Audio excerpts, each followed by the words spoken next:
Assalamualaikum warahmatullahi wabarakatuh. Terima kasih masih setia di channel ini, di channel Gondrong Lalapan.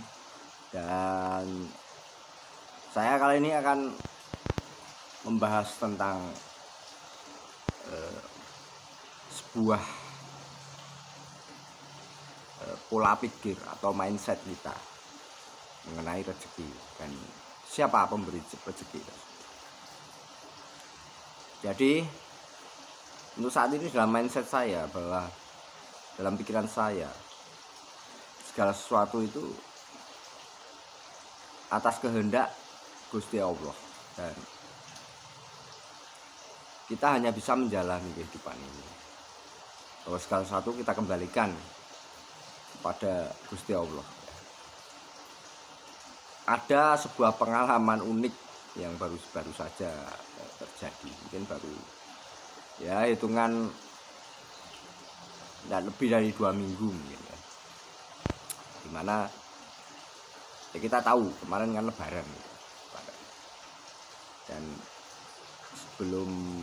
sebelumnya ya, saya ini kan sudah 1 tahun nganggur.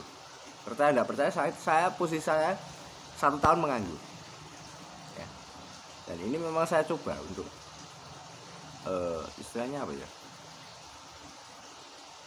untuk mencoba ikhlas atau berpasrah diri secara total ya kepada Gusti Allah dalam waktu 1 tahun terakhir ya. Dimana saat 1 tahun terakhir ini saya memposisikan diri sebagai seorang pengangguran sukses. Artinya secara profesional kerja saya tidak memiliki tanggung jawab, sehingga ya bergerak sendiri. Dan saya manut hanya pada apa yang ada di dalam pikiran dan hati saya. Saya harus apa,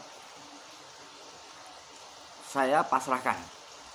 Saya minta petunjuk. Ya efeknya terus terang, karena kita masih berlogika dengan manusia, bahwa yo kadang yo istilahnya kita nggak punya uang gitu. Tapi saya nggak takut soal uang, nggak punya uang ya biasa gitu aja. Untuk istilahnya untuk ini aku nggak punya uangnya harus seperti apa.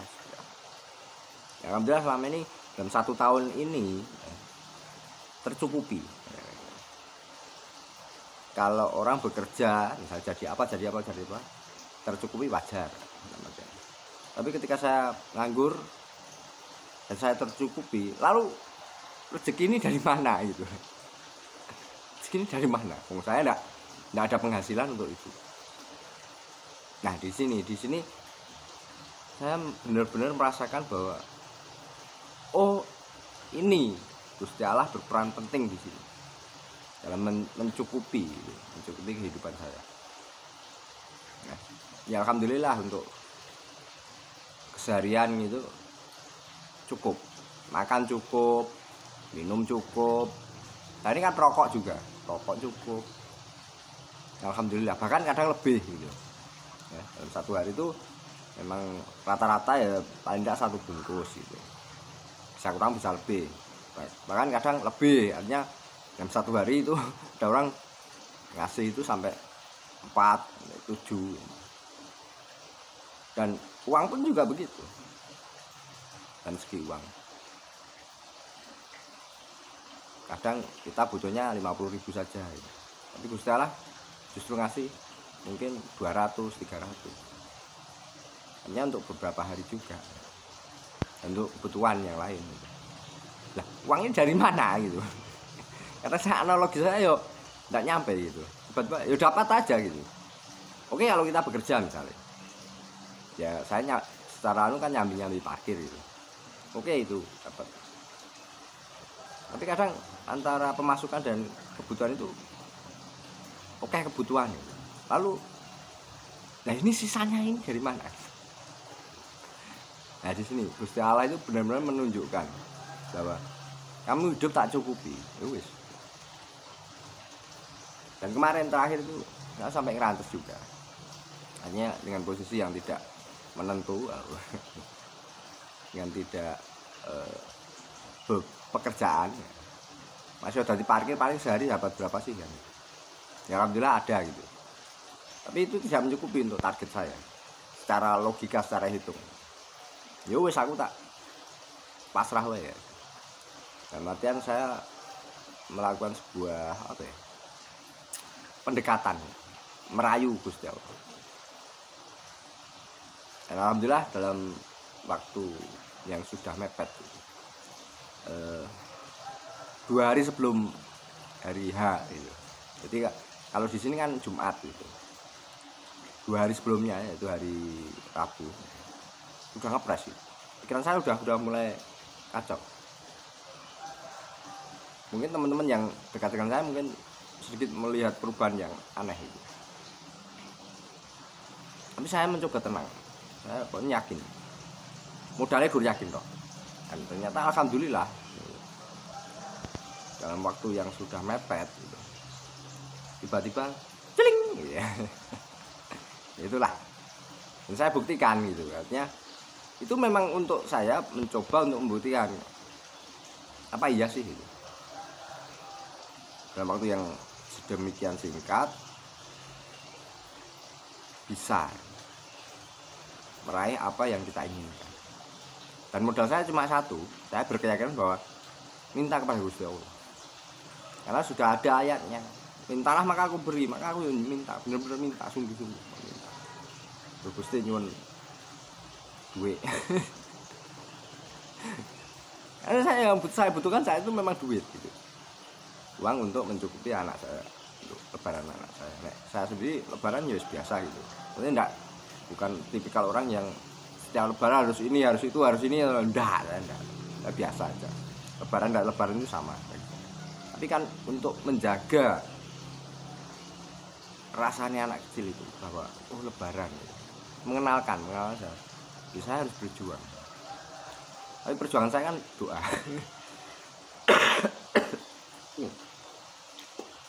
Nah di situ saya mendapatkan jawaban itu. Jadi beberapa hari sebelumnya memang saya sudah mengkhususkan diri. Pokoknya saya mencoba untuk ya istilahnya pemanu memaknai dan bertafakur. Dan saya yakin pokoknya intinya pokoknya yakin. Setelah 2-3 hari ya, jawaban itu muncul. Nah tak ceritanya apa percakapan mungkin sampean sedikit apa ya kaget juga. Nah coba ada telepon masuk gitu. Beb di mana itu? Beb loh. Katakanlah beb itu. Ya, di rumah. Lagi di rumah. Oke siap. Saya meluncur. Dan benar. Sekitar beberapa menit kemudian datang. Sosok masuk. Ya, terus ya, sedikit basa-basi lah gitu. Tapi saya tahu tujuan dia itu apa itu sebenarnya sudah gambar celing. Ini jawabannya ini ya. Nah, pede aja ini jawaban. Yakin kok modalnya yakin. Ya alhamdulillah dia datang dan saya itu ya. Sama sih dan saya matur ngomong. Terima kasih ya. Intinya yo teman saya itu berterima kasih bla bla bla dan ini ada sedikit rezeki gitu. Terus ini salaman lah. Bahasa nek bahasane bapak saya kan salam tempel plek gitu. Magel. Nah, saya mikir mulai nebak-nebak ini piro sini piro. Gitu. Ya. Tapi saya ya paling enggak ini memang rezeki untuk anak saya bukan untuk saya pribadi. Anak saya. Dan ketika kawan saya sudah pergi iseng aku buka saya hitung. Aduh ya lumayan lah maksudnya lebih dari apa yang saya perkirakan ya, lebih dari apa. Matur nuwun, terima kasih yang sudah membantu ya, sebagai perpanjangan tangan malaikat nih ya, alhamdulillah terbantu dengan itu. Nah tapi saya begini, oke untuk anak saya kan sudah saya istilahnya gambaran saya dapat sekian gitu. saya kasih sekian, tapi ternyata ada lebihnya gitu. Hanya kita tambahi gitu. Wes separuh buat anak saya, yang separuh saya pegang untuk kebutuhan pribadi juga. Nah, dan saya ada salah satu apa ya, akhirnya karena itu sebuah kejutan, maka kejutan itu juga saya teruskan gitu ya pada orang lain yang ada di benak saya itu kan, wah ini waktunya lebaran, orang butuh duit juga. Saya berkunjung ke salah satu teman kita, ya mencoba untuk melihat gitu.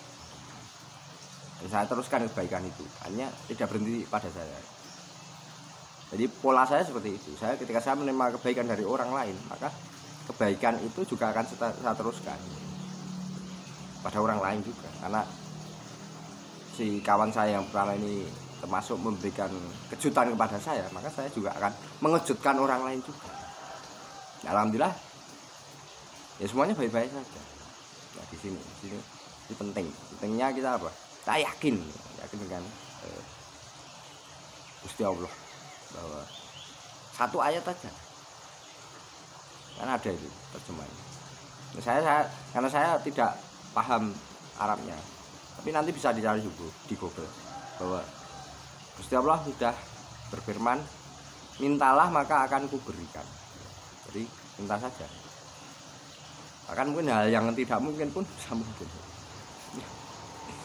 Ya seperti itu kalau faktor duniawi dalam artian.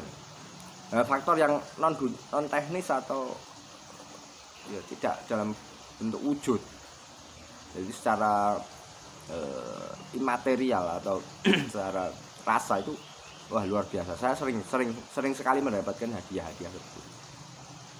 Karena prinsip saya simple, bahagia itu kita yang istilahnya menciptakan Gusti Allah, ya menciptakan rasa bahagia Gusti Allah. Kita cuma memposisikan untuk selalu bahagia, selalu senang. Mari bahasa ngerti bocah cilik sing lemu ginu-ginu terus seneng aku pengen tak gitu, jadi pipinya itu gitu. Apalagi senyumnya Mbak itu itu wah melebihi dunia seisinya ini. Maksudnya apa ya, bahwa segala sesuatu itu mudah untuk kita bahagia itu mudah, untuk kita senang itu perasaan itu mudah, tinggal kitanya saja mengukur atau menafsirkan bahagia itu seperti apa. Saya simpel kok, dapat belajar, dapat kawan yang baik, kawan yang banyak yang bagus, di konco sing aneh-aneh itu seneng ya. Lebih khusus ketika kita melihat ada senyum-senyum di antara mereka, itu wah, berarti kan saya melihat kebahagiaan di orang lain. Ketika melihat kebahagiaan di orang lain itu bagi saya adalah sebuah kebahagiaan juga bagi saya. Nah, jadi seperti itu. Tapi nek apa dia lihat orang lain sedih, saya yo ikut sedih. Ngopo di masalah iki? Oh, urip rayong ini kok di masalah. Ya. Tapi ya gitu. Saya sering menghadapi orang bermasalah. Yang bermasalah, orang yang puyeng dengan kehidupannya. Ini. Karena nek versi saya lah tidak ada apa-apanya. Hidup itu nikmat, bahagia. Dan ketika bahagia kita senang, setan sangat tangan. Nah, ketika kita cuma ingin melawan setan ini, dunia cuma satu, bahagia, happy gitu.